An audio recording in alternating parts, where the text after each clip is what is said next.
انصاف آتا ہے تو لوگ آزاد ہو جاتے ہیں. آزاد کیسے ہوتے ہیں؟ کیونکہ ان کے حقوق کی تفویض کی جاتی ہے.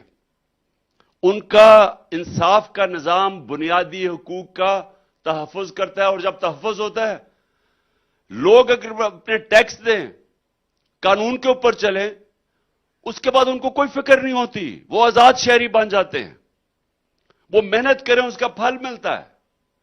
اور دوسری طرف اگر کوئی طاقتور ہو, اگر وہ قانون توڑے تو وہ ان کا انصاف کا نظام پکڑ لیتا ہے ان کو. وہاں کوئی یہ نہیں کہہ سکتا قانون توڑ کے کہ پتہ نہیں میں کون ہوں. ادھر یہ نہیں کہہ سکتے. وہ برطانیہ کے اندر کوئین کے بیٹوں کو بھی, شہزادوں کو بھی فائن ہو جاتا ہے اگر وہ قانون توڑے. اصل میں وہ سنت پہ چل رہے ہیں جو میرے نبی صلی اللہ علیہ وسلم نے کہا تھا کہ میری بیٹی بھی چوری کرے تو سزا ملے گی. تو وہ جو معاشرے ہیں وہاں انصاف ہے, انصاف کی وجہ سے آزادی ہے. جو یہاں سے ہمارے پاکستانی جاتے, اور میں 50 سال سے دیکھتا برطانیہ میں کہ لیبر کرنے آتے ہیں, مزدوری کرنے آتے تھے, تھوڑی دیر دیکھتے دیکھتے وہ محنت کرتے تھے, وہ اوپر جانا شروع ہو جاتے تھے. ان کو پتا چلتا تھا کہ محنت کا پھل ملے گا یہاں, تو وہ محنت کرتے تھے, زیادہ محنت کرتے تھے. ہر 5 سال کے بعد ان کی زندگی بہتر ہو جاتی, خوشحال ہونا شروع ہو جاتے تھے. بچے ان کے اچھے اسکولوں میں پڑھ کے وہ ڈاکٹرز بن جاتے تھے. تو ان کو میں نے بدلتے دیکھا ہے. اس لیے نہیں کہ وہاں کوئی پیسے بانٹ رہا ہے, اس لیے کہ وہاں معاشروں کے اندر کیونکہ انصاف ہے, محنت کا پھل ملتا ہے. وہاں جو محنت کرتا ہے وہ اوپر جا سکتا ہے. تو یہاں ہمارا یہی مسئلہ ہے, ہم محنت بھی کریں اوپر نہیں جا سکتے کیونکہ سسٹم ایسا بنا ہوا ہے. وہ محنت کو پیسے نہیں دیتا. ہمارے سسٹم میں کرپٹ لوگ پیسے بناتے ہیں. ان سسٹم میں کرپٹ آدمی پیسے نہیں بنا سکتا. وہاں وہ بڑے چوروں کو NRO نہیں دیتے. اس سسٹم کے اندر سب کو محنت کرنی پڑتی ہے, کیونکہ وہاں جو چوری کرے طاقتور یا کمزور اس کو سزا ملتی ہے. تو وہ سزا, چونکہ سزا ملتی ہے, وہ سارے محنت کرتے ہیں. وہاں معاشروں میں لوگ محنت کرتے ہیں, ان کا ملک اوپر چلا جاتا ہے. اپنی طرح ملک اٹھا کے دیکھ لیں, سب سے زیادہ پیسے والے لوگ آپ کے اسمبلیوں میں بیٹھے ہوئے ہیں.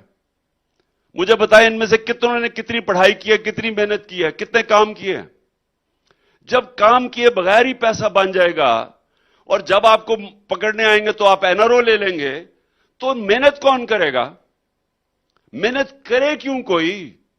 کیوں وہ پہلے پڑھائی کرے 14 سال, پھر وہ صبح سے لے کے شام تک کام کرے, تھوڑا سا ٹائم ہو شام بیوی بچوں کے لیے, وہ کیوں محنت کرے جب آرام سے ایک کھانچا مارا اور اربوں روپیہ بن گیا؟ تو وہ معاشرے تباہ ہو جاتے ہیں کیونکہ محنت ہی ختم ہو جاتی ہے.